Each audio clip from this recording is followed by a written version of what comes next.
Le réveil du premier amour. Le réveil du premier amour. Alors, qu'est-ce que c'est que le premier amour? Ça, c'est le thème du mois.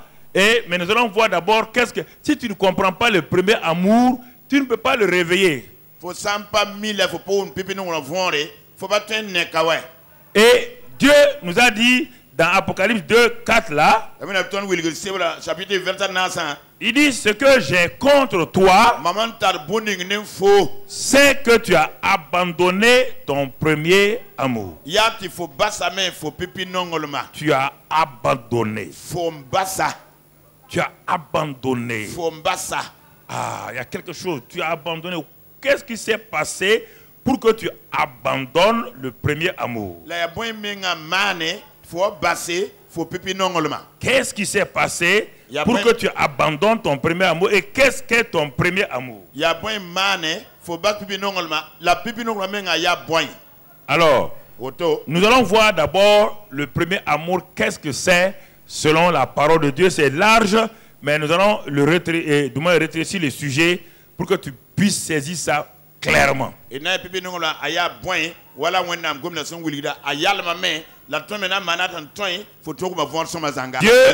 amour. Dieu n'a pas l'amour. Il est amour. Étant donné qu'il est amour, ceux que Dieu sauve, il leur donne cette nature même d'amour. Dieu est lumière. Ceux qu'il sauve, il leur donne la nature lumière. Si tu n'es pas lumière, tu ne peux pas marcher avec le Dieu lumière. Et ça ne vient pas de toi ni de moi, c'est un acte souverain de Dieu. Dieu est amour. Alors, quand tu crois en son Fils,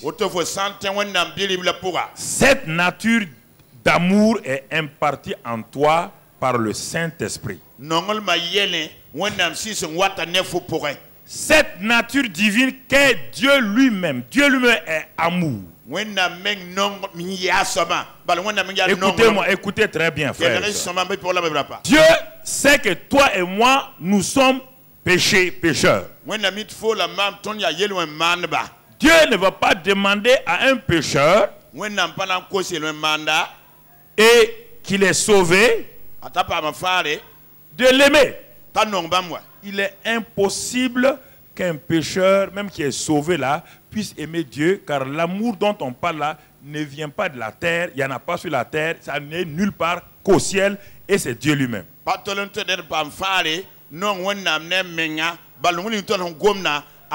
Il faut bien comprendre cela. Cet amour, c'est Dieu, c'est sa nature. Ce n'est pas quelque chose que Dieu a, il est amour. Quand un Dieu d'amour met au monde un enfant, l'enfant devient quoi? C'est pourquoi dès qu'on est né de nouveau, le Saint-Esprit qui nous a fait naître de nouveau là, nous donne la nature d'amour.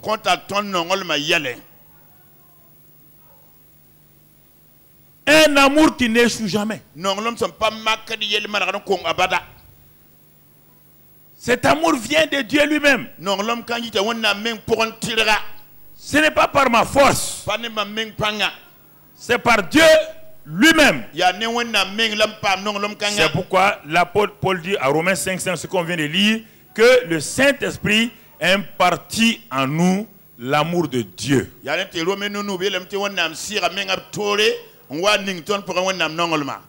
Donc, le premier amour dont Dieu parle là,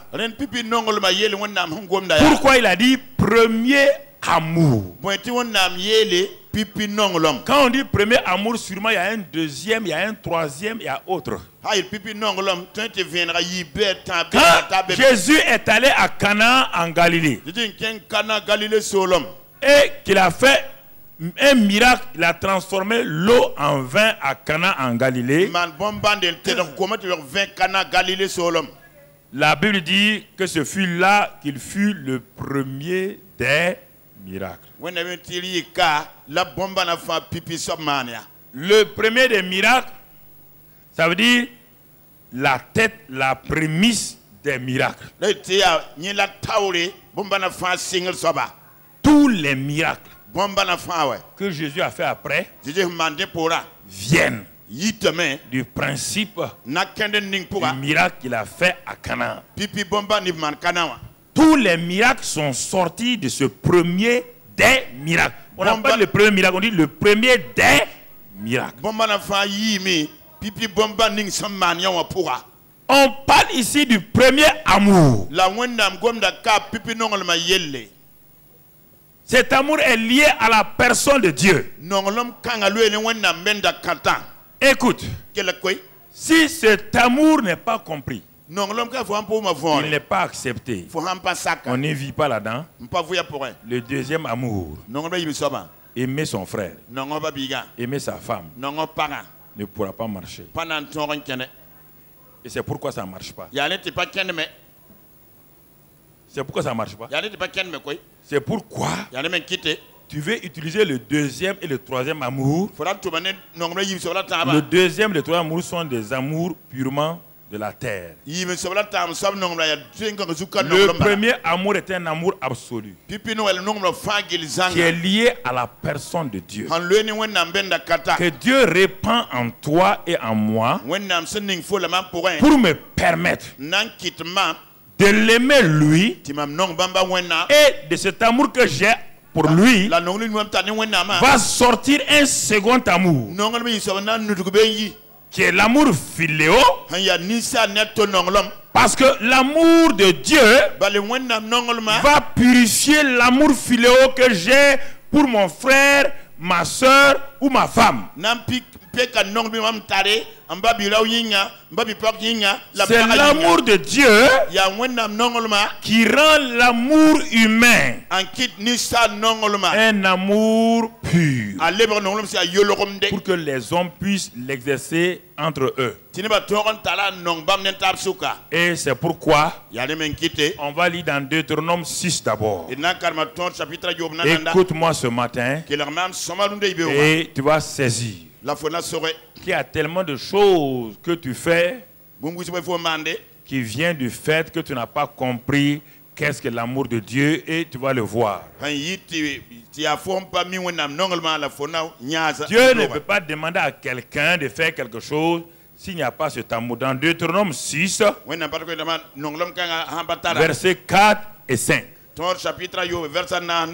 Deutéronome 6, versets 4 et 5. Regardez ce que Dieu dit. Écoute Israël. Il met d'abord l'accent sur lui-même. Écoute Israël. L'Éternel, notre Dieu, est le seul éternel.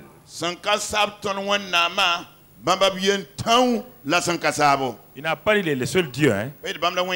Le seul éternel. Le seul qui n'a ni commencement ni fin. Il y a beaucoup de dieux dans ce monde-là. Ils ne sont pas éternels, car les hommes les ont inventés. Il dit l'Éternel, notre Dieu. Il est le seul éternel, le seul. La conjugaison en français rend affaibli ça encore. Parce qu'on est obligé de conjuguer. Mais l'hébreu ne se conjugue pas. On parle. Mais si on traduit ça en hébreu, ça sera du mauvais français. L'Éternel, notre Dieu, est le seul. Le seul qui est éternel. Ça c'est un. Il attire l'attention. Que le Dieu, que vous dites que vous voulez croire en lui là, il faut d'abord que vous connaissiez qui il est. C'est ce qui fera, quand les tentations viennent, vous n'avez pas besoin de crier. Parce que si vous le connaissez, vous allez vous-même vous éloigner du péché. Vous allez vous éloigner rapidement du péché. Vous allez vous éloigner du péché. Vous n'allez pas oser dire ah, Dieu est bon, je peux pécher, va me pardonner. Vous n'allez même pas penser à ça. Vous savez que vous êtes en train de l'insulter. Parce que vous n'avez jamais su qu'il est le seul éternel. Verset 5, pour compléter. Verset 5. Tu aimeras l'Éternel, ton Dieu, de tout ton cœur, de toute ton âme et de toute ta force. Alors, il dit, il est ton Dieu. Tu vas l'aimer de tout ton corps, ton cœur, ton esprit, ton âme et ton corps. Si Dieu demande ça à un être humain limité, est-ce qu'il peut le faire? C'est pourquoi il est venu donner l'amour d'abord. Le seul amour qui peut aimer Dieu de tout ton cœur, de toute ton âme, de toute ta force, physiquement, sur le plan de l'âme, sur le plan spirituel, cet amour-là, tu aimeras là, ça ne vient pas de ta volonté. Ton âme, c'est quoi? C'est tout ce qui est autour de toi. Les gens qui sont autour de toi, même s'ils te font du mal, cet amour divin qui est dans toute ton âme là, tu vas pouvoir les aimer, non pas par tes forces. Et ensuite, tout ton corps. Quand ton corps est tenté, il est tenté par les choses, l'amour de Dieu qui est en toi là va donner la force à ton corps pour dire non à ce péché là, à cette tentation là. Voici le secret, on va le voir au fur et à mesure. Dieu ne peut pas donner à un être humain d'aimer Dieu alors que Dieu ne lui a pas donné la capacité de l'aimer.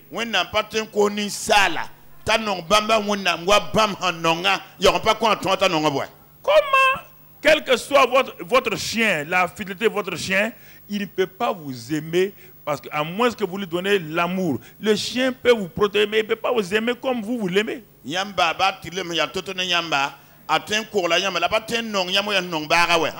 Votre chien est fidèle. Il n'a pas l'amour humain pour vous aimer. Un être humain aussi ne peut pas aimer Dieu si Dieu ne lui donne pas son amour à lui. Dieu n'est pas bête pour te dire de l'aimer alors que tu as un amour fini, un amour limité. Comment il va te demander ça? Est-ce qu'il est méchant?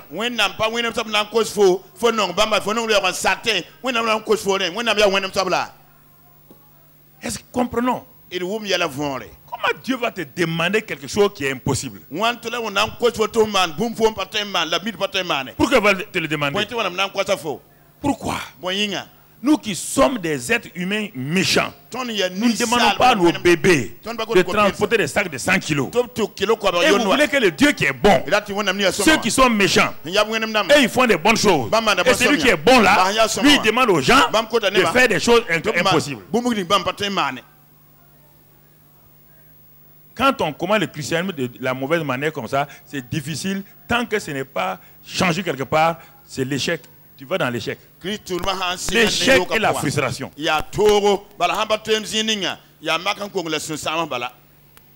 C'est pourquoi il commence. Il a sorti Deutéronome 6 là, il a sorti ça des 10 commandements. Ce n'est pas des commandements. Dans les 10 commandements, tu ne verras pas ça. Ce n'est pas un commandement. Non.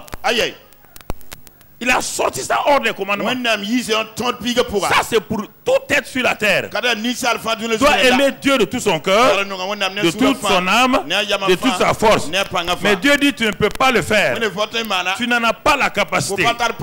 Mais moi-même, au temps convenable, par mon Saint-Esprit, je vais te donner la capacité en prenant ma propre nature, ma nature qui est amour, en le mettant en toi. pour un.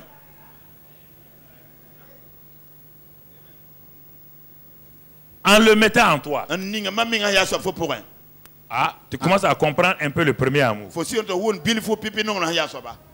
C'est cet amour qui va te permettre de fonctionner avec Dieu. Et ce premier amour-là, il y a un second qui lui ressemble. Et c'est un pharisien qui est venu demander à Jésus quel est le plus grand commandement. Jésus le regarde. Il dit, vous aimez les commandements, hein? Vous aimez les commandements. Vous aimez ça parce que ça vous fait bien. Il dit, le plus grand commandement, ce n'est pas, tu ne voleras pas. Non, non, il dit, tu aimeras Dieu de tout ton cœur, de toute ta force et de toute ton âme. Et le second qui lui est semblable, tu aimeras ton prochain comme toi-même. Écoutez les deux commandements. Il dit ces deux-là. Puisque tu veux des commandements. Moi je ne parle pas en termes de commandements. Mais toi tu veux des commandements. Il dit ces deux commandements-là. Il dit pharisien, va t'asseoir et regarder. Si tu as ces deux commandements-là, tu ne feras jamais de mal à quelqu'un. Tu ne voleras pas.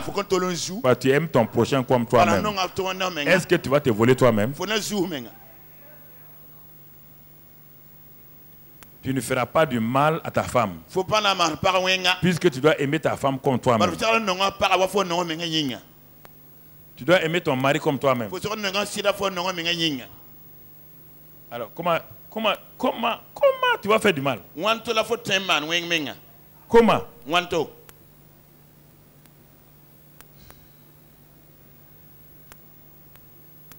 Regardez. Il a dit, comme j'ai amené cet amour-là, les autres commandements-là, ils sont soumis à ce seul, c'est le seul commandement du Nouveau Testament. Jean 13, c'est le seul commandement, oui ou non? C'est le seul commandement. Comme vous aimez les commandements, c'est le seul commandement. Il dit, si tu as ça, et Paul le reprend dans Romains. Il dit, mais si tu as l'amour là, tu ne voleras pas. Tu ne vas pas tuer ton prochain. Tu ne commettras pas adultère. Tu ne vas pas maltraiter quelqu'un. Cet amour qui vient de Dieu là, comme Deutéronome l'a dit, il est pour Dieu d'abord. Dieu t'a donné son amour que tu l'aimes lui-même d'abord. De tout ton cœur, de toute ton âme, de toute ta force, et ensuite d'aimer ton prochain comme toi-même. Voilà le but du premier amour. Parce que on va voir, il y a d'autres amours. Il y a l'amour du monde. Il y a l'amour de la chair. Ces amours-là tuent. Mais cet amour seul donne la vie. C'est pourquoi beaucoup de chrétiens ont des problèmes. L'amour du monde, marcher selon la chair, il dit c'est inimitié contre Dieu. Ce n'est pas Dieu qui ne t'aime pas, hein? Marcher selon la chair, les œuvres de la chair te créent un problème et t'empêchent d'aimer Dieu et ensuite de le servir. On va aller pas à pas. Donc, le premier élément, c'est le premier amour. Alors, le premier amour vient de Dieu. Il est pour Dieu et pour ton prochain.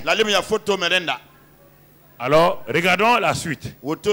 Comme nous sommes au premier message, le premier amour, ce premier amour-là, quel est son but réel pour le peuple de Dieu, pour nous qui sommes enfants de Dieu?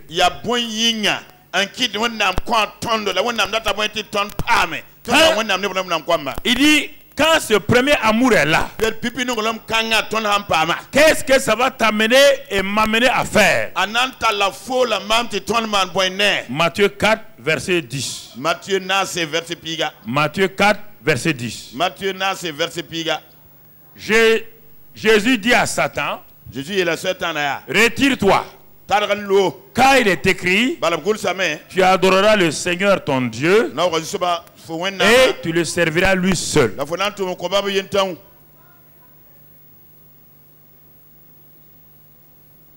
Il y a 3 verbes qui concernent le premier amour.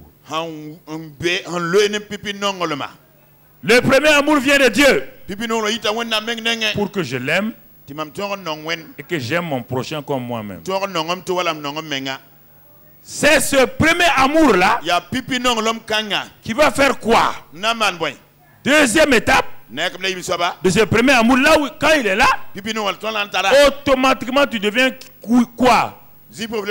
Adorateur de Dieu. Est-ce que vous entendez? Beaucoup de gens n'adorent pas parce qu'ils n'aiment pas Dieu.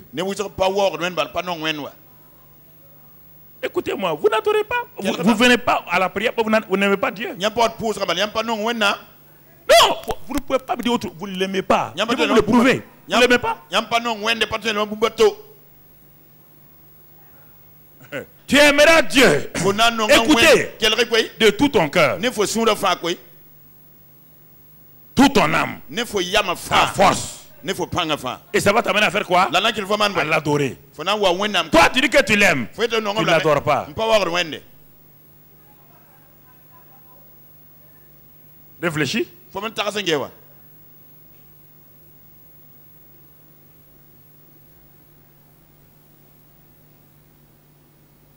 Je te donne ce matin le panier du premier amour. Dans les autres semaines, je vais te le développer. Que Dieu t'aide à être là mercredi et les jeudis et les dimanches.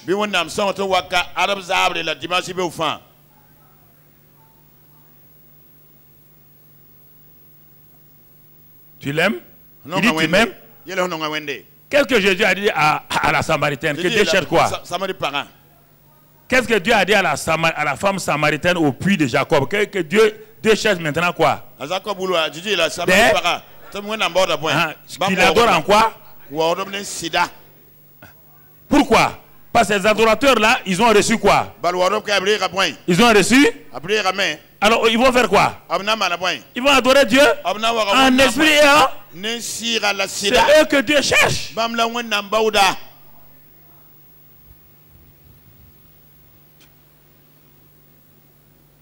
Chantre. Vous ne pouvez pas, adorateur ne veut pas dire chanter les chants. Non. On adore Dieu sans musique. Ça n'a rien à voir avec les chants. Rien à voir les chants.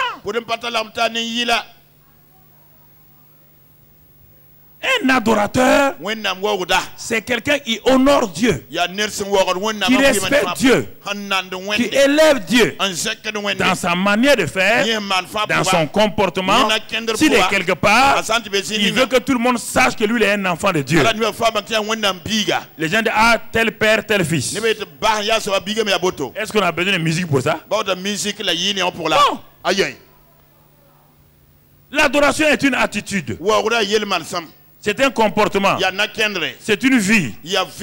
Pour montrer à ceux qui sont là que toi tu es différent d'eux. Toi tu es un adorateur de Dieu. Et ils ne sont pas adorateurs de Dieu.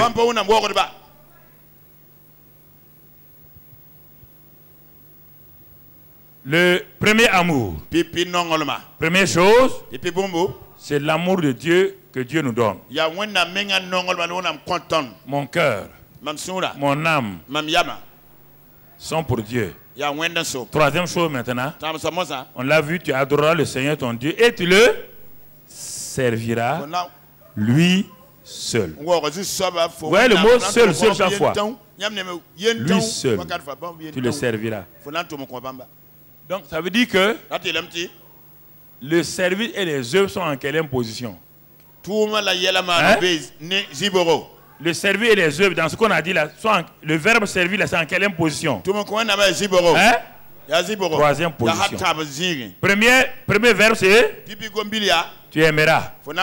Deuxième verbe c'est adorer. Troisième verbe c'est servir.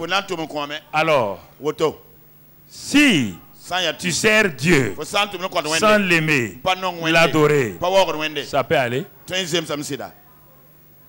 On va aller.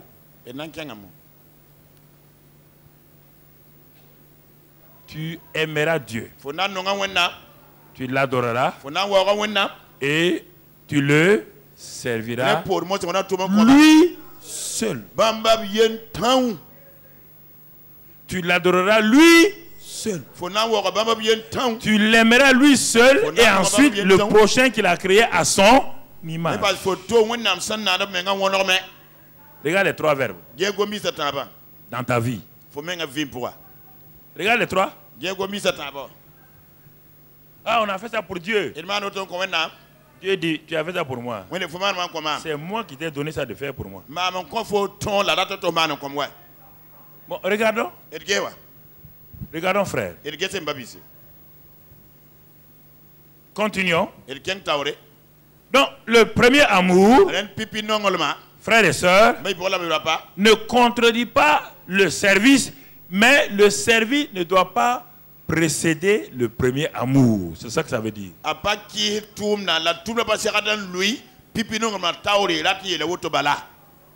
Est-ce que nous comprenons? Est-ce qu'il y a 3 jeunes gens qui peuvent venir rapidement ici? Rapidement, rapidement. 1, 2, 3. Voilà. Alignez-vous comme ça. Voici le premier amour. S'il n'existe pas, l'adoration ne peut pas exister. Tu vas adorer qui? Tu vas adorer qui? Quelqu'un que tu n'aimes pas, tu vas l'adorer comment? Tu vas faire des conjugaisons. Nous t'adorons, nous te bénissons. Dieu tourne la tête. Premier amour. Tu aimeras Dieu. Et Dieu t'a donné lui-même cet amour-là. Dieu t'a donné cet amour.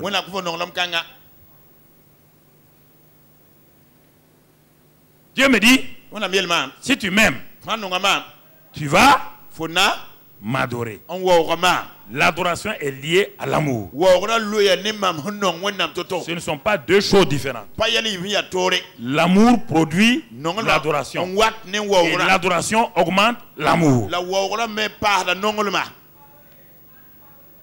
Quand l'amour va produire l'adoration et que l'adoration amplifie l'amour, Dieu me dit, tu as compris? J'ai dit oui. Il dit maintenant, comme tu m'aimes et tu m'adores, sers-moi.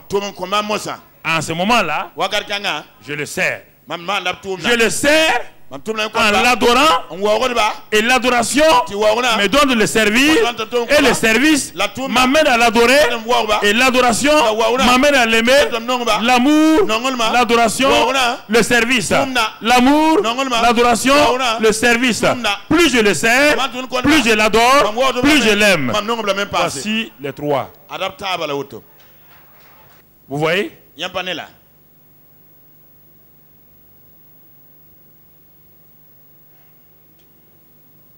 Il n'y a pas à dire, moi j'aime Dieu, de toute manière, Dieu me connaît, je l'aime, je ne viens pas adorer mes frères, je ne sers pas Dieu, je ne cherche pas des âmes. Tu mens. Ça n'existe pas sans ces 2-là. Tu mens. Tu es un menteur, un menteur.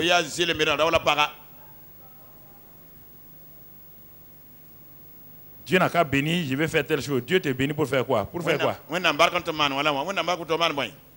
Il te bénit pour faire quoi?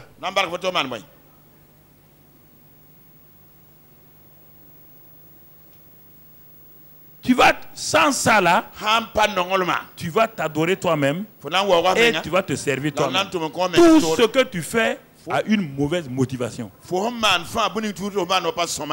Tu es centré sur toi-même. Sans ça là, ça et ça, c'est sur toi-même. Tu veux montrer aux gens que toi tu fais ça, que quand toi tu fais ça, toi tu sers Dieu, toi tu donnes à Dieu, toi tu adores Dieu. Mais Dieu regarde. Qu'est-ce qu'il a dit dans Paul a dit aux Corinthiens? Il dit se sacrifier. Sans ça là, c'est quoi? Hey. Comprenons. Paul dit quoi? Il n'a qu'à dire, tu n'as qu'à t'immoler avec le feu. T'immoler avec le feu. Sans ça là, c'est zéro. Sans, c'est zéro. Donner de l'argent, des millions, sans ça, Dieu dit c'est zéro. C'est pourquoi ça ne produit pas la paix, la joie. Parce que si tu aimes Dieu et tu l'adores, tu feras attention que ta vie soit en règle avec ce que Dieu aime. Puisque Dieu dit, dans Jean 14, verset 15, si vous avez ça, le premier amour là, tu vas voir, Jean 14, 15. Jean 14, 15. Si vous m'aimez, gardez mes commandements. Ok. Voilà. Si vous m'aimez, si à ça, gardez ces commandements, c'est la preuve que tu aimes Dieu. Ce n'est pas dire à Dieu que je l'aime. Non. Il dit la preuve de l'amour. L'amour que Dieu t'a donné là. Tu cherches à ce que le cœur de Dieu soit content de toi.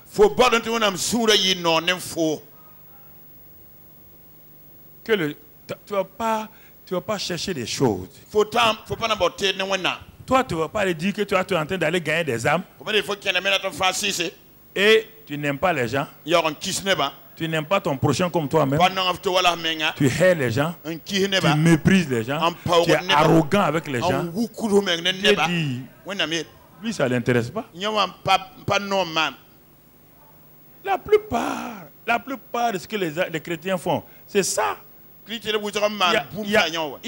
refusent, ils ont ça. Mais il dit le premier c'est lui. Le premier c'est pas lui, hein. On ne peut pas adorer Dieu sans l'aimer.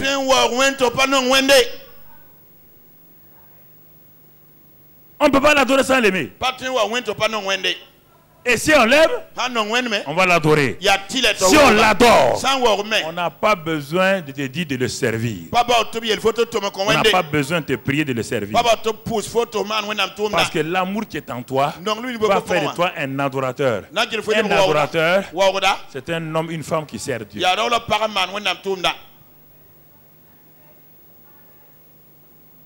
Pas autre chose. Il ne vient pas mardi parce qu'on prie pour avoir des choses, non. Il ne s'intéresse pas à ça. Il ne vient pas dimanche parce que dimanche c'est un culte des chrétiens, non. À la maison, quand les frères se réunissent, il est là. Parce que, écoute-moi, le temps d'adoration des chrétiens, le temps de prière des chrétiens, dans chaque jour, il y a combien d'heures? 24. 24 fois 7. 24 fois 7. 7 fois 4, 28. 8, je retiens 2. 7 fois 2, 14, 4, 144. 148. 148 heures dans la semaine. Combien tu donnes à Dieu et à son église? Combien tu donnes à la télévision? Tu aimes la télévision plus que Dieu. Tu prends plaisir à la télévision plus que Dieu et la télévision ne t'apporte rien. Que la déception et le mensonge. Et vous dire que vous êtes dimanche, vous venez vous asseoir que vous aimez Dieu. Quel Dieu vous aimez? Quel Dieu vous aimez? Quel Dieu? 148 heures. Combien tu donnes à Dieu dans ta prière personnelle? Chaque matin, combien d'heures tu donnes à Dieu? Avec le peuple de Dieu, combien? Tout seul, tu ne donnes rien à Dieu. Avec le peuple, tu ne donnes rien à Dieu. Et toi, tu proclames que tu aimes Dieu. Tu aimes Dieu comment? Qui va croire à ce mensonge? Tu ne sers pas Dieu.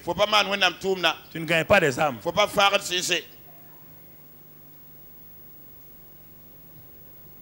Qui était le plus riche? Jésus. Il est venu gagner des âmes, non? Ou bien tu es plus grand que Jésus? Vous dites que vous êtes, je suis directeur général, je suis conseiller, j'ai un audit, je suis ceci ou cela, je suis expert en ceci ou cela. Vous n'avez même pas amené quelqu'un au ciel. Sauf dans vos maisons, vous donnez à manger à quelques petits pauvres là. Vous croyez que c'est ça de donner 5 000 aux gens? Et les âmes, on a vu le dimanche passé que le ciel s'est réjoui pour quoi? Chaque fois qu'il y a la joie dans le ciel, il y a eu quoi? Quelqu'un qui est guéri? Hein? Quelqu'un qui est ressuscité? Non. Chaque fois que Papa mon Dieu s'est réjoui, il y a eu quoi? Une seule âme qui s'est convertie. Et si ça vient de toi, Papa mon Dieu dit, marquez-le. C'est un homme sage, c'est une femme sage.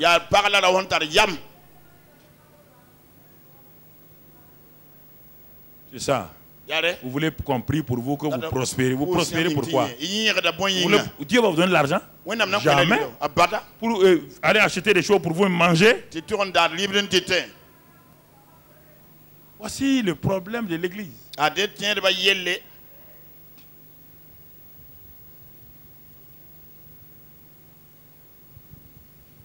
Dans les plus grandes nations, aux États-Unis, tous les présidents qui étaient chrétiens là, ils priaient oui ou non? Tu es président des États-Unis? Tu es président des États-Unis? Hein? C'est le plus puissant des présidents, non? Mais il se met à genoux pour prier Dieu. Ok. Les plus grands riches du monde viennent d'où? De là-bas. Ils se mettent à genoux pour prier. Ils vont à l'église. Oui ou non? Ok. On va voir. Regarde. Nous sommes au premier message. Regardons Luc 10, 38. On va voir un cas pratique aussi de Luc 10, 38. Luc 10, 38. Comme Jésus était en chemin avec ses disciples, il entra dans un village et une femme nommée Marthe le reçut dans sa maison. Ça, c'est du point de vue géographique. Il y a naturel et spirituel. Dans cette maison, il y avait combien de personnes que vous connaissez? Combien de personnes que vous connaissez? Les autres là, ceux dont vous connaissez les noms. Il y a qui? Il y a Marthe. Il y a qui? Marie. Il y a qui? Lazare. Quand il est rentré dans la maison, là, il est rentré dans la maison de qui? De Marthe. De qui? Marie. Et de qui? Lazare. Jésus est entré dans cette maison. Aujourd'hui, la maison de Jésus, c'est qui? Toi. On va voir les mêmes attitudes que Marthe. Toi aussi, tu. Même chose.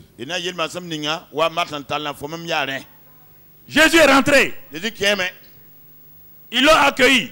Tu as accueilli Jésus comme sauveur et Seigneur. Oui ou non? Voyons la suite. On va voir ton premier amour maintenant.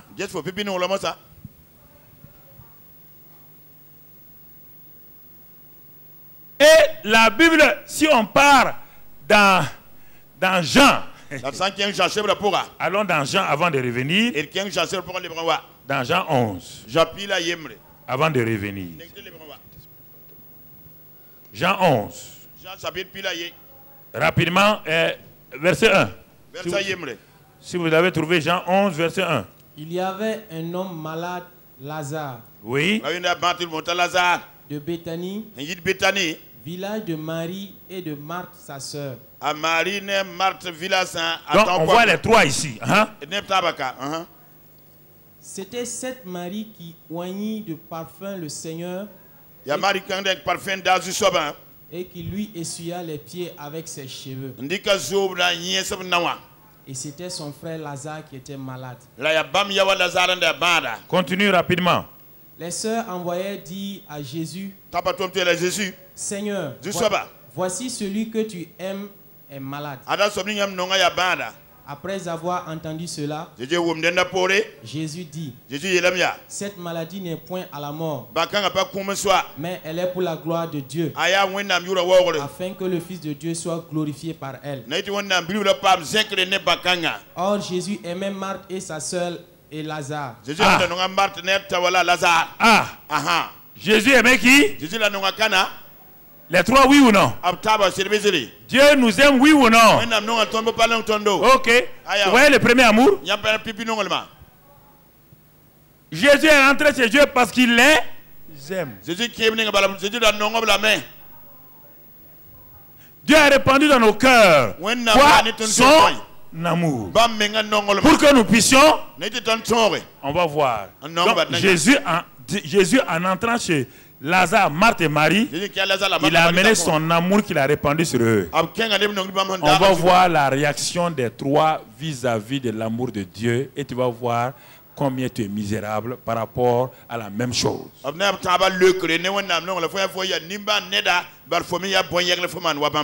Jésus est dans une maison avec son amour. Est-ce qu'on voit Lazare? En dehors du fait que Lazare est tombé malade, depuis qu'on parle, vous voyez Lazare? Jésus aimait Lazare, oui ou non? Mais lui, il était quoi? Indifférent. Indifférent. Il reste les deux sœurs maintenant. Il y a des gens qui sont indifférents à l'amour de Dieu. C'est un devoir. Dieu n'a qu'à nous aimer. S'il nous aime, il n'a qu'à nous donner ça. Lazare, c'est ça. S'il nous aime, je suis malade. Allez-y dire à Jésus là. Si réellement il m'aime, il doit me guérir. On est parti, on dit Lazare est malade. La maladie n'est pas là. On dit ah bon? Quand on n'est pas dit, Lazare dit ah bon? Voilà, je vous ai dit. Son amour n'est pas vrai. Ça c'est le premier groupe. Des gens qui viennent, qui sont indifférents.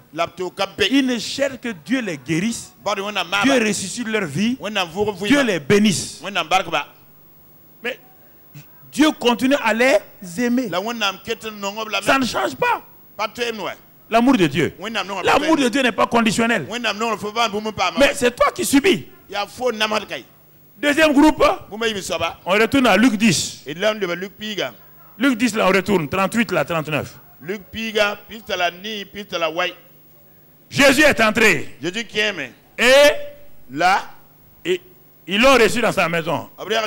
Elle avait une sœur nommée Marie. On va voir maintenant une deuxième personne qui s'étant assise au pied du Seigneur écoutait ça.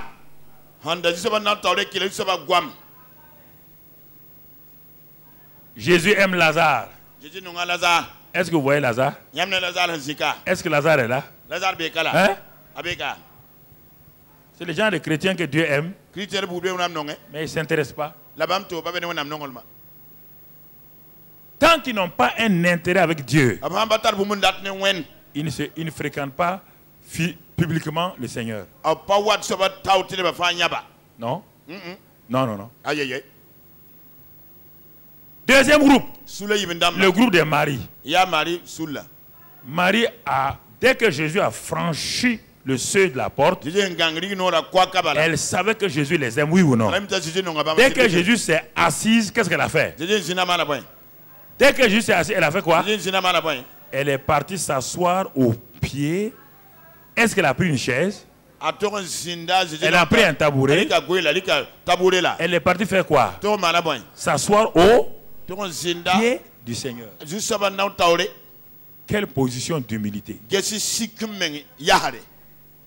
Quand vous aimez quelqu'un, vous êtes à genoux à ses pieds, oui ou non?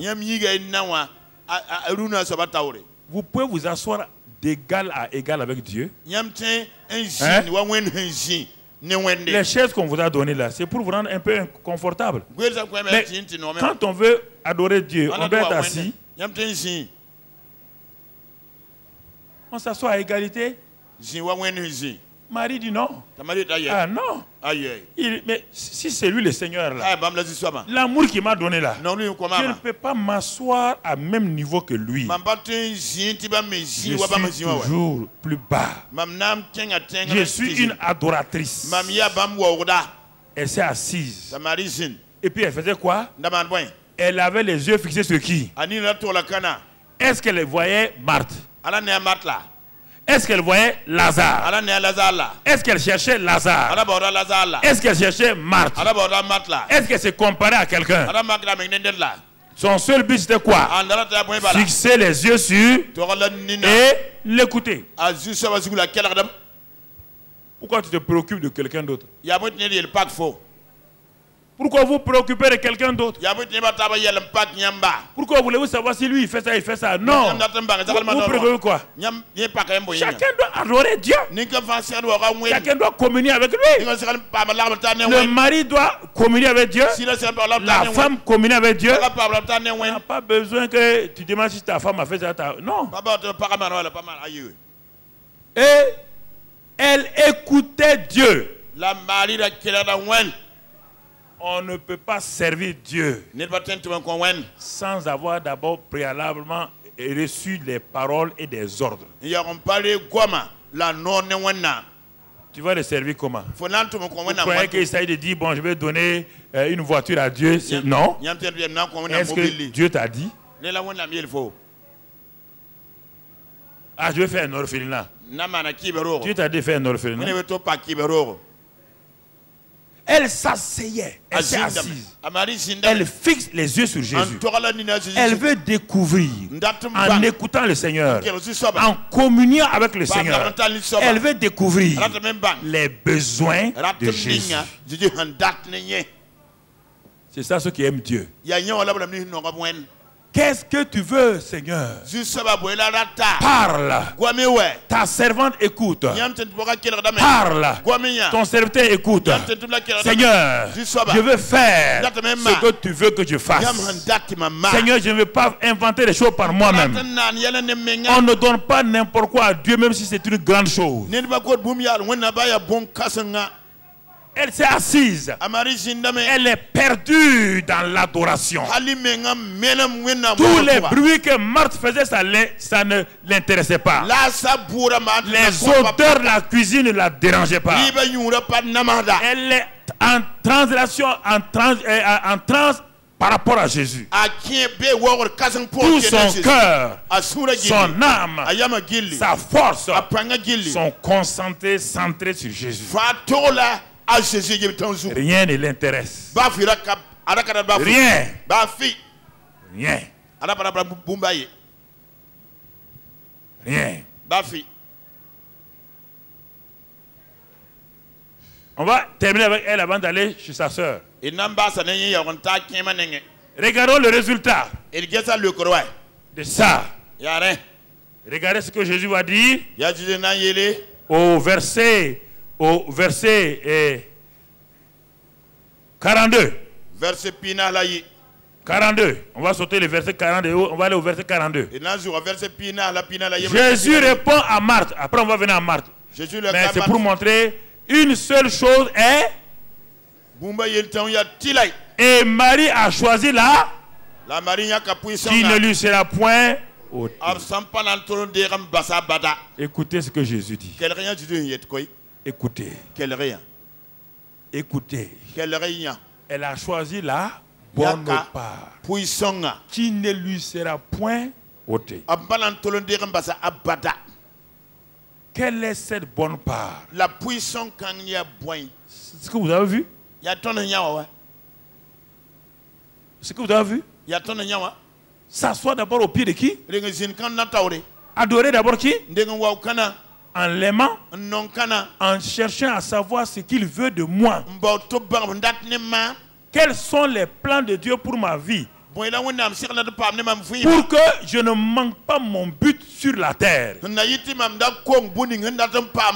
veux pas faire quelque chose d'autre que quelqu'un d'autre doit faire. Je veux faire ce que tu as pour moi. Et Marie ne fera rien d'autre que simplement de s'occuper de Jésus. Rien.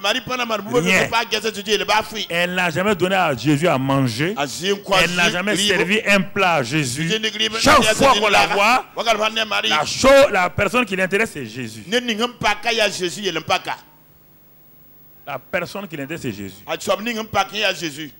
C'est ça la priorité, c'est ça le premier amour.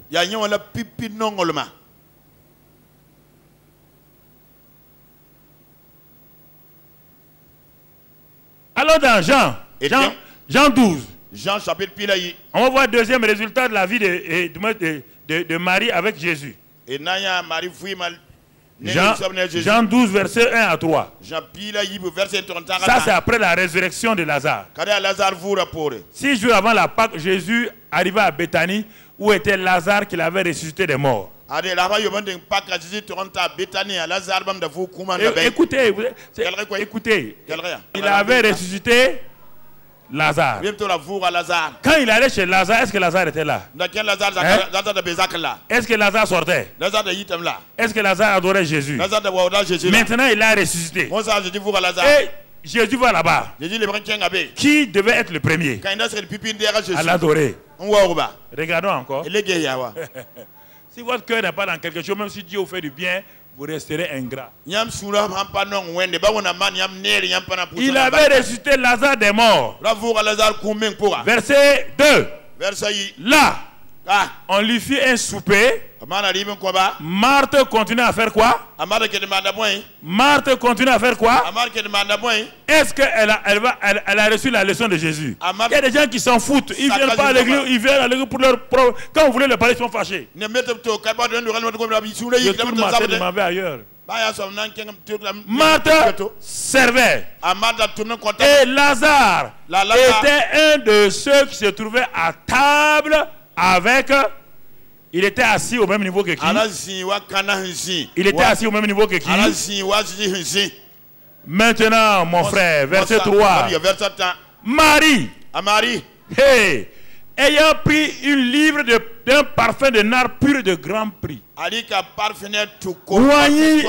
la tête de Jésus. Les quoi? Elle est toujours comment? Elle est toujours où? Elle est toujours adoratrice. Pas serviteur. Elle ne sert pas Dieu. Elle adore Dieu. Qui lui a dit qu'on doit? Qui lui a dit qu'on doit oindre Jésus? Parce qu'elle l'a adoré. Le Saint-Esprit a révélé que elle a été créée sur cette terre-là. Elle est dans le plan de Dieu uniquement pour oindre Jésus de parfum. Car Jésus ne pourra jamais être oint par quelqu'un d'autre si ce n'est pas elle. Quand Jésus est ressuscité, les autres femmes sont venues pour oindre. Est-ce qu'elles ont pu? La seule personne qui a oint Jésus, c'est qui? C'est Marie. Comment elle l'a su? Jésus ne lui a pas dit ça?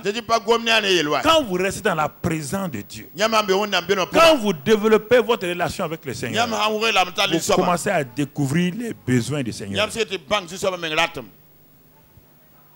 Vous ne passez pas du temps avec lui. Dès le matin, vous êtes sur France Inter. Dès le matin, vous voulez écouter toutes les nouvelles. Dès le matin, vous êtes sorti rapidement en train de faire les courses. Vous n'avez même pas su ce que Dieu veut pour vous aujourd'hui. Comment voulez-vous réussir? Allez, je dois travailler. Je dois travailler comme toi aussi. Mais à 4 h du matin, j'étais debout. Il suffit que je dorme tôt. Si tu aimes Dieu là, tu vas dormir tôt. Mais si toi tu regardes tous les films pornographiques, tous les films cow-boys, jusqu'à minuit, 1 heure, tu pars t'asseoir. Tu ne vas pas te lever à 5 heures. Tu es habité par des choses bizarres. Quand tu te lèves le matin, tu es abattu. Tu n'as même pas envie de prier. Seigneur, bénis ma femme, bénis mes enfants, bénis-moi. Au nom de Jésus, paf, tu es parti. Comment tu vas connaître les besoins de Jésus? Comment? Frère, comment? C'est offert.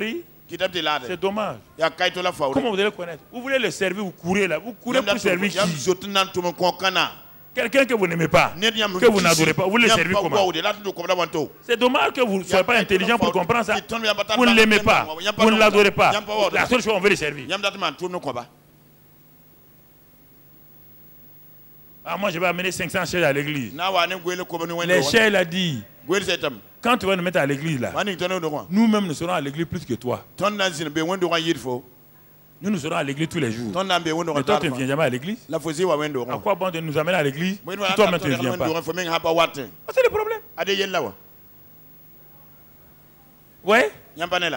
Ouais, le retour de Marie. Aujourd'hui, son nom est dans la Bible, non? Lazare, c'est la seule chose quoi? Il est ressuscité. C'est la seule chose. Ah, Seigneur, ressuscite mes affaires. Donne la vie à mes affaires. Fais prospérer mes affaires. Et après, quand tu vas mourir là, les gens vont se gaver de ça. Les gens vont se graisser de tout ce que tu as accumulé.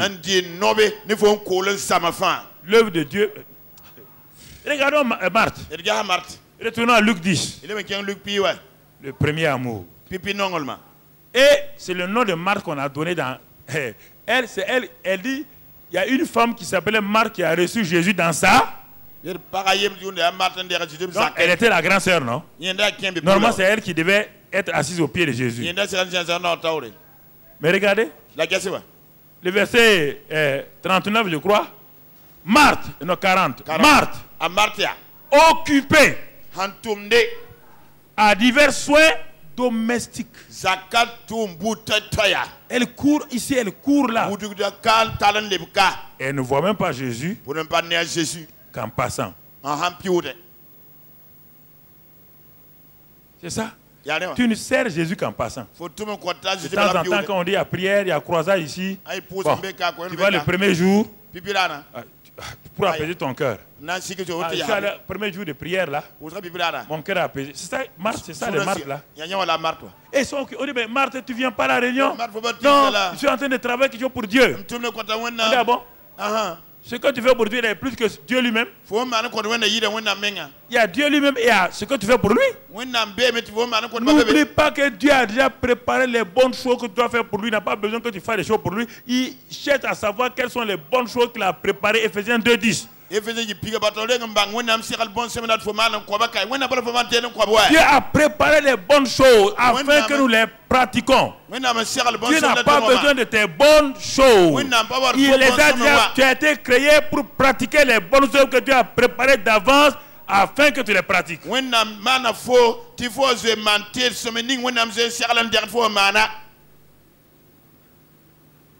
Marthe est occupée. Divers soins domestiques. Elle n'a pas la paix. Vous n'avez pas la paix, pourquoi?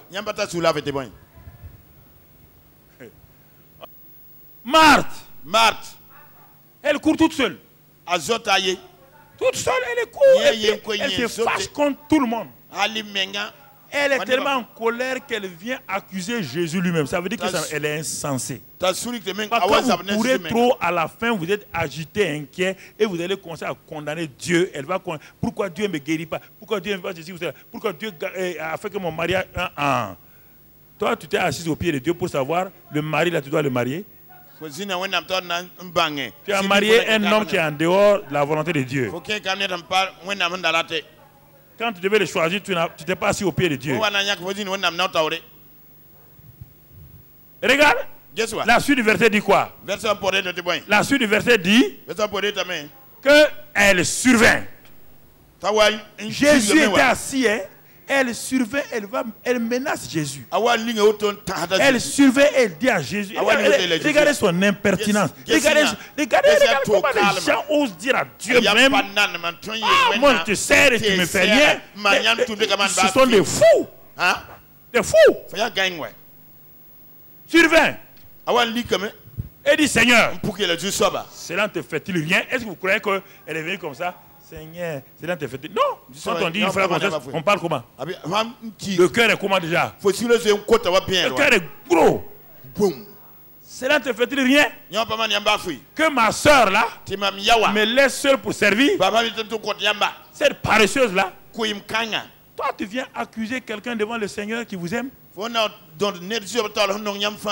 Dis-lui donc de m'aider. La réponse de Jésus. Jésus le craint. Seigneur lui répondit, Marthe. Marthe, tu t'inquiètes. Et tu es agité. C'est terrible. Quand Dieu vous appelle agité, quelqu'un qui a une fièvre dingue, la dengue spirituelle, qui est agité, agité, agité, agité. Il n'y a pas de paix. Il n'y a pas de repos. Si ton argent ne te donne pas la paix, laisse l'argent là. Ce que tu cherches là, si tu n'as pas la paix de ça, si ça fait que ta famille est en problème, laisse ça. Si quelque chose ne marche pas quelque part, si ton travail là amène dans ta maison l'inquiétude, chaque fois que toi tu viens, tout le monde est inquiet. La femme est inquiète. Les enfants sont inquiets. Laisse tomber ton travail là. Ce n'est pas normal. Ton travail qui ne donne pas le repos à ta famille n'est pas du travail. Ah oui, mais vous ne savez pas, moi je suis fatigué ici. C'est moi seul qui travaille là. Non. Ça c'est quoi? Hein? Tu veux que je prépare quelque chose, mais tu ne sais pas que j'ai travaillé aujourd'hui? Tu es une femme. Une femme doit être intelligente. Même si tu travailles comment? Il y a des moments où tu dois servir ton mari. Il y a des moments où tu dois préparer quelque chose de bien pour ton mari. Ah non, nous tout ton travail. Hein? Ah bon? Toi donc tu es au même niveau que ton mari. Et tu es une bénédiction.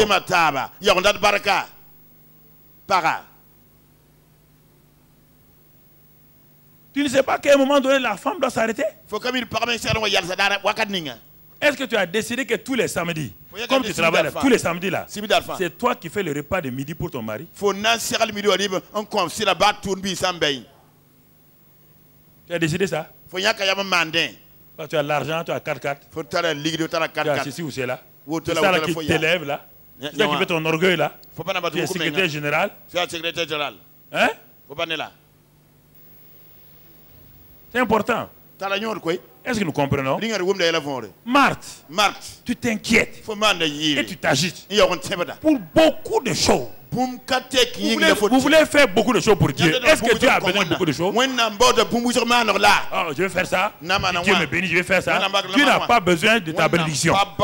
Dieu est déjà béni. Dieu te dit, aime-moi, adore-moi avant de me servir. Je vous pose la question. Est-ce que Marthe a aimé Dieu? Est-ce qu'elle adorait Dieu? Sinon elle va dans l'inquiétude. Elle sera agitée. Pourquoi vous êtes agité? Pourquoi vous êtes agité?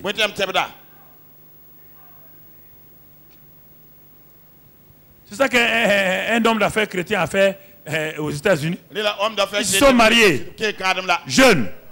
Il a dit à sa femme, je vais prier pour que Dieu me rende milliardaire d'ici avant l'âge de 30 ans. Et je vais m'occuper de vous. Sa femme dit c'est bien. Mais avant ça, il était tout le temps à la maison avec sa femme. Et il a commencé à prier. Il a obéi, il a fait la loi de s'aimer et de récolter. Dieu a commencé à bénir ses affaires. Il a béni ses affaires. Il a dit à sa femme, on va maintenant déménager en Californie. Il y a de grandes opportunités d'affaires là-bas. Sa femme a dit oui, allons-y. Ils sont arrivés, ils ont acheté une très belle maison, une grande maison. Il a acheté des voitures. Il a fait des piscines. Tout. Les affaires montaient. Il a commencé à venir à la maison à 22h. Et ensuite à minuit. Ensuite, il dit à sa femme de manger, qu'il a beaucoup de travail au bureau. Et ensuite, il a commencé quand il vient. La femme n'a pas de paix. Les enfants n'ont pas de paix. Il est tout le temps fatigué. Tout le temps. Il n'y a rien. La femme me dit, ah bon, si c'est ça là, redevient pauvre là. Comme ça, on va s'asseoir ensemble. Ce que tu fais là, ça ne m'intéresse pas. Moi, je ne me suis pas marié à tes affaires. Je me suis marié à toi. Dis non, je vais te rendre heureux. La femme dit, tu vas me rendre heureux comment? Et Dieu, il est venu du travail. Il est venu trouver. Sa femme a pris tous les enfants. Laissez les clés des voitures. Tout. Ils sont partis.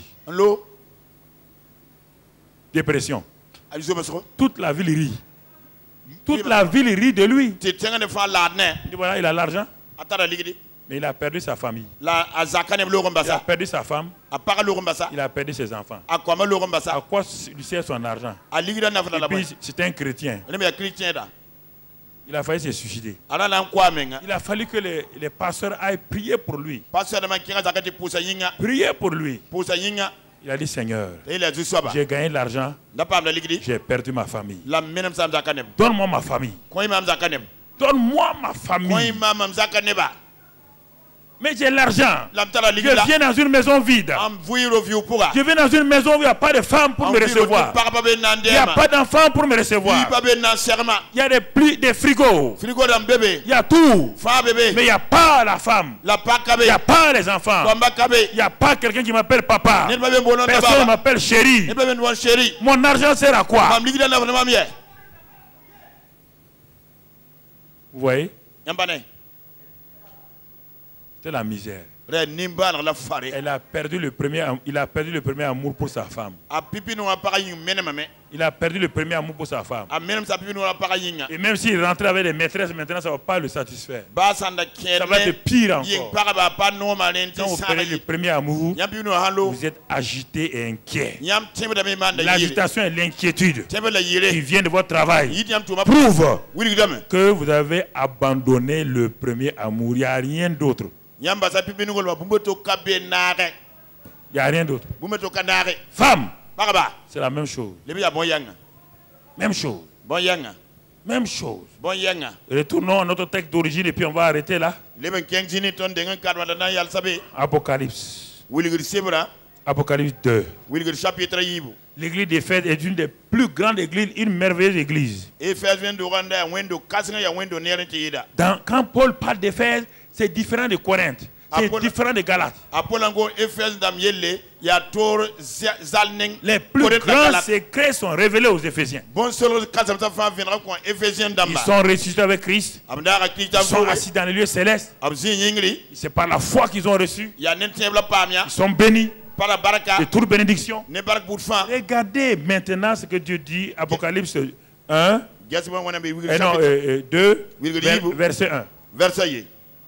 Écrit à l'ange de l'église d'Éphèse. Voici ce que dit celui qui tient les 7 étoiles dans sa main droite. Celui qui marche au milieu des 7 chandeliers d'or.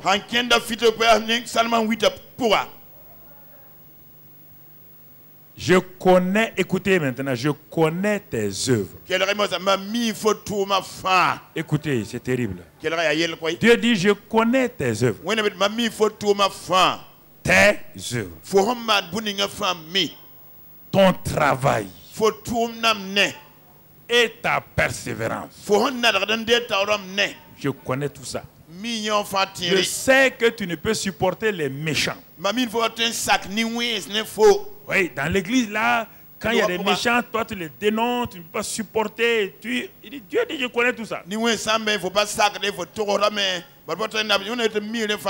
que tu as éprouvé ceux qui se disent apôtres et qui ne le sont pas. Que tu les as trouvés menteurs. Oui, je connais ton courage. Tu n'as pas peur de dire la vérité à tes frères. Je connais tout ça.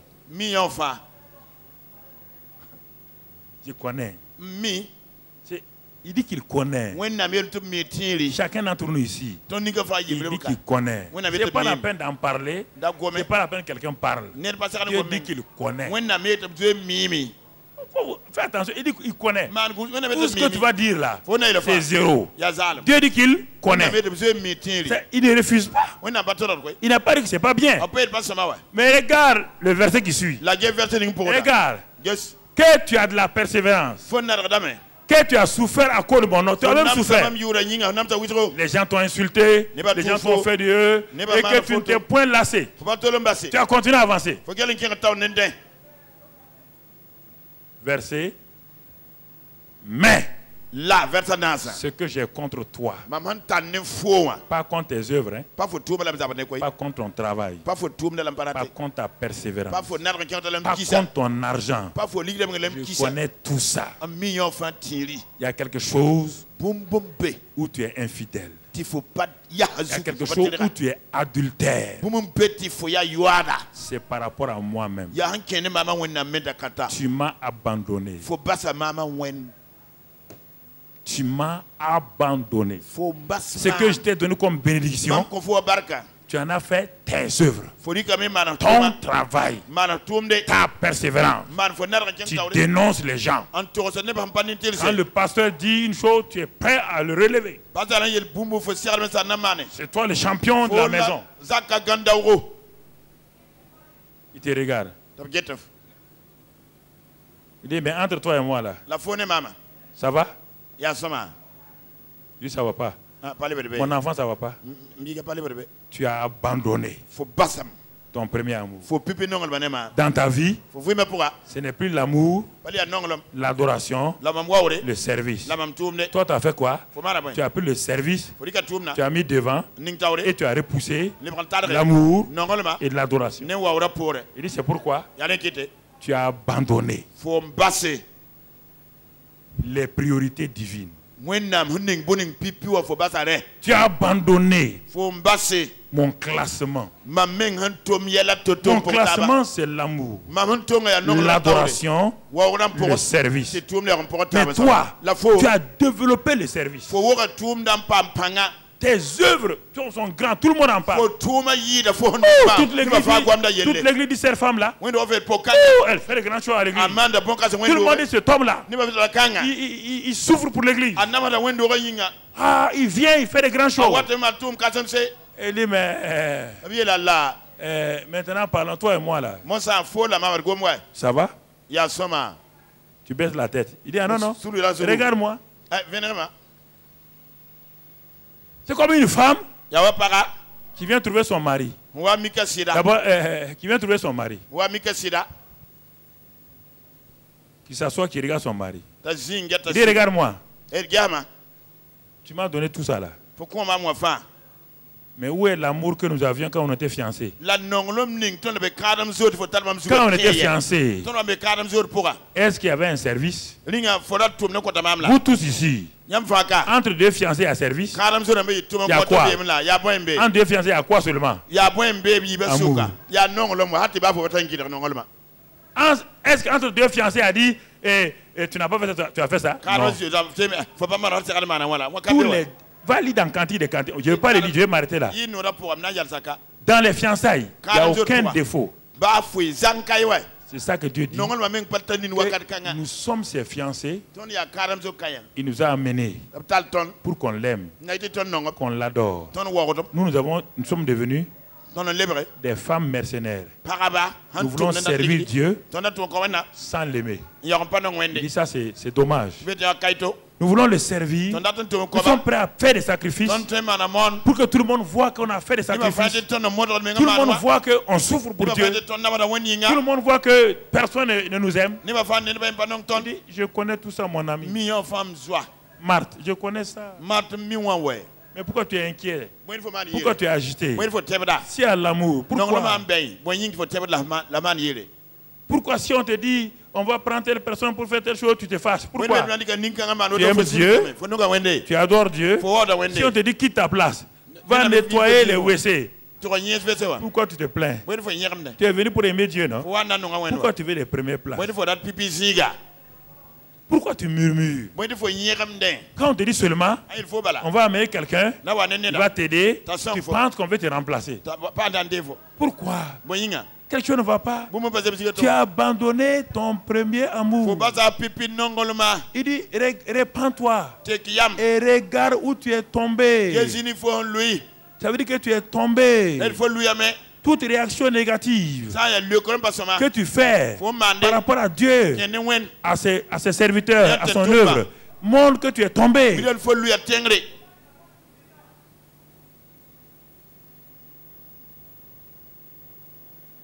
Montre que tu es tombé. Il dit, répands-toi. Répands-toi. Répands-toi.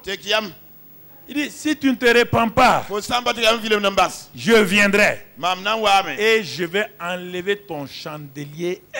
Je vais enlever ton chandelier de sa place.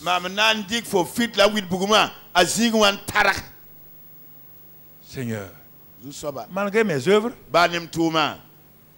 malgré mon travail, malgré mes souffrances, malgré ma persévérance, malgré tout ce que j'ai fait là, qui a donné l'argent à l'église, il dit oui. C'est pas ça qui m'intéresse. C'est moi qui t'ai permis de faire tout ça. Mais entre toi et moi, tu es infidèle. De même que je n'ai jamais accepté l'infidélité dans le couple, nous sommes un couple. Je ne peux pas accepter. Tu as aimé le monde plus que moi. Il dit l'amour du monde, c'est l'adultère. Aimer le système du monde. Tu prends plaisir aux choses du monde. Tu aimes le monde plus que moi. Tu trouves quoi là-dedans? Tu sais bien que ce qu'il dit là c'est faux. Tu sais bien que ce qu'il dit là ne peut pas t'aider. Tu aimes le système du monde. Tu fais les pratiques du monde. Quand tu veux signer des marchés, quand tu veux aller faire des affaires, tu séduis les gens. Il dit c'est le système du monde. C'est les pratiques du monde. Il dit ce n'est pas fini. L'amour de l'argent. Tu aimes l'argent. Tu aimes l'argent. Le dimanche, quand il y a une opération, tu es capable de ne pas venir à l'église à cause de l'argent. Dieu dit c'est l'adultère. L'amour et la chair, marcher selon la chair. Les œuvres de la chair. Tu aimes ça. Comment tu peux dire que... Moi je dis je n'aime pas. Que quiconque aime les œuvres de la chair ne me plaît pas. Comment peux-tu dire que toi tu m'aimes et tu fais ce que moi je n'aime pas? Quel argument tu trouves pour justifier ça? C'est le premier message. Simplement le premier amour. Regarde ce matin.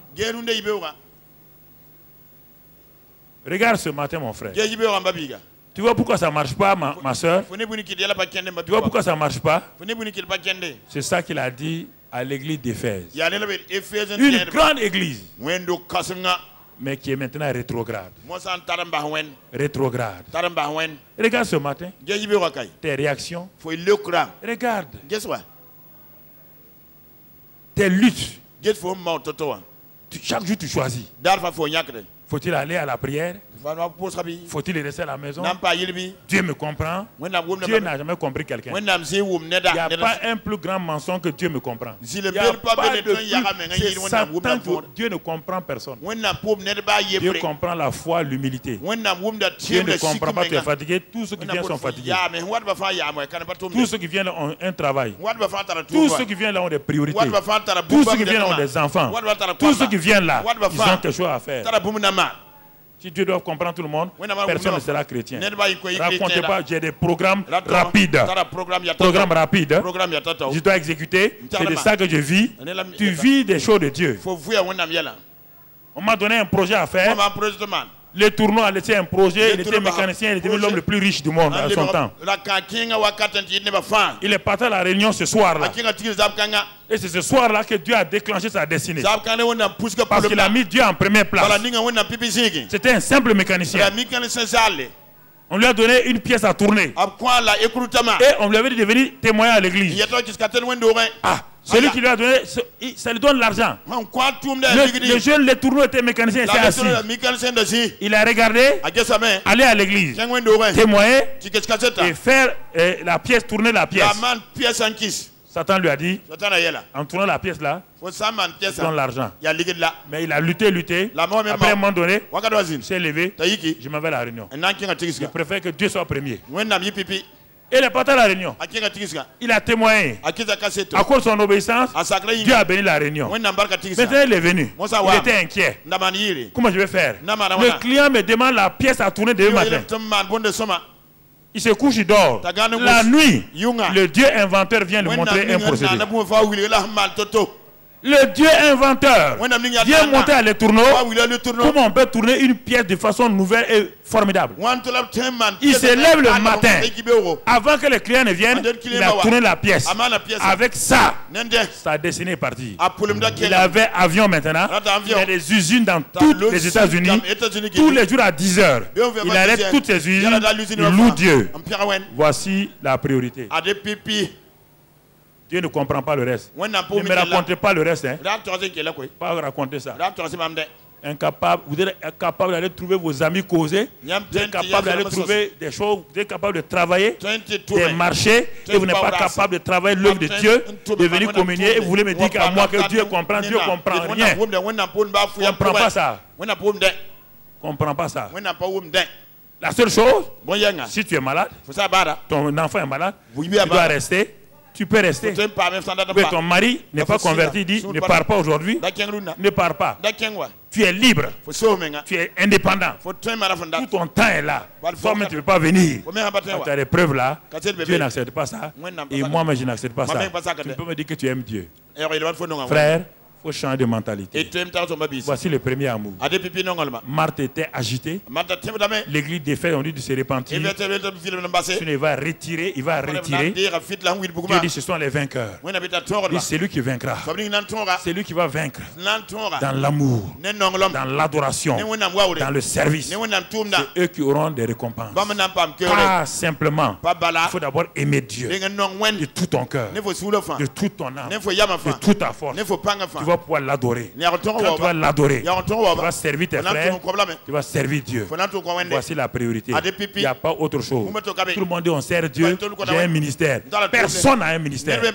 Ministère, l'adorateur. C'est le seul ministère. Il n'y a pas d'autre ministère. C'est le seul ministère. Adorateur de Dieu. Tu es amoureux de Dieu. L'amoureux de Dieu devient adorateur. Quand il est adorateur, Dieu lui dit fais n'importe quoi, il le fait. Il est au service de Dieu. Baisse la tête. Baisse la tête, mon ami. Baisse la tête, mon frère. C'est le mois du réveil du premier amour. Dieu veut votre cœur ce matin. Le premier amour. Regarde bien. Aimer Dieu de tout son cœur, de toute sa force, de toute son âme d'abord, et de toute sa force. Regarde bien.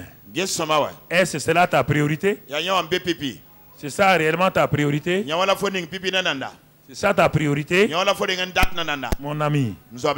Ou bien tu as une autre priorité? Tu penses qu'il faut servir Dieu, donner tout à Dieu? Non. C'est aimer Dieu et obéir au commandement de Dieu. Aimer Dieu pour lui-même. Aimer Dieu pour lui-même. Et l'adorer. Adore-le individuellement. Adore-le dans l'assemblée des saints. Si tu fais ça, alors tu peux le servir. Tu le serviras avec joie, sans inquiétude, sans agitation. Sinon, sans ça, alors mon frère, ma soeur, tu es en train de travailler à côté. Tu as abandonné ton premier amour. Dieu t'appelle, reviens. Dis à Dieu que c'est vrai. J'ai abandonné mon premier amour. Je ne savais pas, je croyais que c'est servir Dieu là qui est prioritaire. Je croyais que c'est ça qui était prioritaire. Mais aujourd'hui, j'ai réalisé que c'est d'abord t'aimer. Faire ce que tu veux. L'amour de Dieu. Ensuite l'adoration. Et enfin le service. Car celui qui aime, adore, sert facilement. Il n'a pas besoin d'être forcé pour servir Dieu, pour être un témoin de Dieu, pour gagner des âmes, pour aller prier. Non. Il n'y aura aucun argument qui va l'empêcher.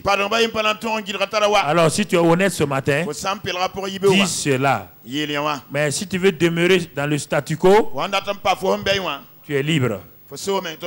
Tu es libre. Et sache que Dieu ne te comprendra jamais. Dieu ne comprend pas le statu quo. Dieu ne comprend pas le statu quo. Tu n'es pas la seule personne ayant les mêmes problèmes. Il y a des pays même où la vie des chrétiens est en danger, mais ils continuent à aimer, adorer Dieu, à le servir. Toi, tu es libre ici. Tu fais ce que tu veux. Et tu ne peux pas l'aimer, l'adorer, le servir. La seule chose que tu veux que Dieu te bénisse, que Dieu bénisse l'œuvre de tes mains, ça va te servir à quoi? Si Dieu te donne tout ça et puis brusquement tu meurs,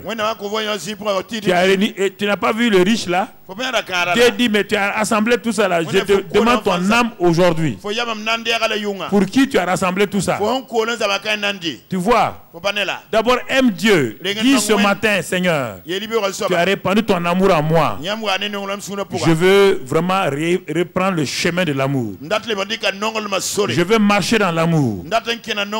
Je refuse d'abandonner mon premier amour. Seigneur, je me répands ce matin. Je vois que je me rends compte de ma misère maintenant. Moi qui croyais que j'étais un chrétien excellent, j'ai vu maintenant aujourd'hui que j'étais nu, aveugle. Tu dis que tu es riche. Tu dis que tu es bien. Dieu dit, ne sais-tu pas que tu es pauvre, nu, aveugle, abandonné à toi, misérable. Il dit, viens et achète de moi un collier pour tes yeux.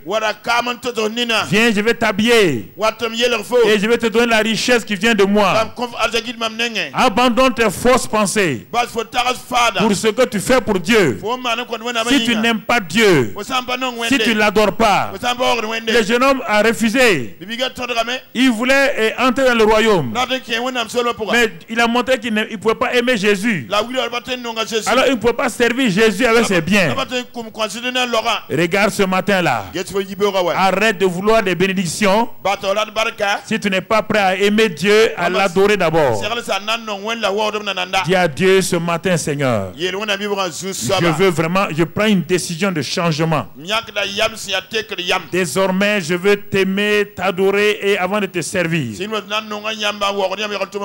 Et si je te sers, ce sera de tout mon cœur. Et non pas par intérêt pour que les gens me voient. Si je te donne quoi que ce soit, c'est par discrétion. Tout ce que je vais faire pour toi, personne ne le saura. Parce que c'est pour toi seul que je le fais, Seigneur. Merci, Seigneur. Sois béni, Seigneur. Sois loué, Seigneur, pour ta grâce et ton amour. Le Seigneur ne nous condamne pas, mais c'est son amour qui nous ramène à lui. Dis merci au Seigneur parce que son amour t'a ramené à lui. Il ne te condamne pas, au contraire. Il veut que tu reprennes les vieux sentiers de l'amour. Sur les vieux sentiers de l'amour, il y a la joie, il y a la guérison, il y a la délivrance. Il y a la plénitude. Tu ne vas plus jamais regretter. Sur le chemin de l'amour, tu ne manqueras de rien. Sur le chemin de l'adoration, Dieu va se révéler à toi. Dis à Dieu, je vais être un adorateur, un vrai adorateur. Je suis fatigué d'être un hypocrite. Seigneur, je vais être un vrai adorateur. Quelqu'un qui t'aime de tout son cœur, de son âme, de sa force. Seigneur, viens à mon secours. Je vais être un vrai adorateur. Seigneur, je quitte le chemin des faux adorateurs. Et en t'adorant, je vais te servir.